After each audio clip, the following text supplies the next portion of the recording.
Hello বন্ধুরা, তোমরা সবাই কেমন আছো? আশা করি খুব ভালো আছো। আমিও খুব ভালো আছি।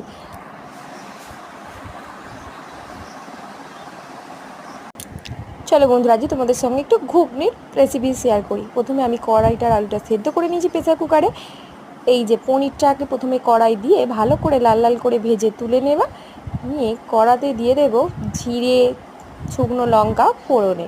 তারপরে দিয়ে দেব পেঁয়াজটা একটু লাল লাল করে ভেজে নেব।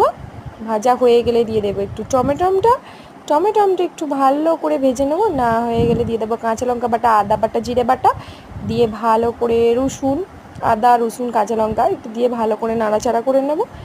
একটু ভাজা ভাজা হয়ে গেলে হলুদের গুঁড়ো, লঙ্কার গুঁড়ো, জিরে গুঁড়ো তারপরে নিয়ে একটু নাড়াচাড়া করবো। আমি কড়াইটা সিদ্ধ হওয়ার সময় নুন দিয়ে রেখেছিলাম, তাই একটু পরে নুনটা দেবো টেস্ট করে। এবার একটু মশলা ধোয়া জলটা দিয়ে ভালো করে মশলাটা কষিয়ে নিতে হবে যতক্ষণ না তেল ছেড়ে আসছে। তারপর ঘুগনির কড়াইটা ওর মধ্যে ঢেলে দিলাম।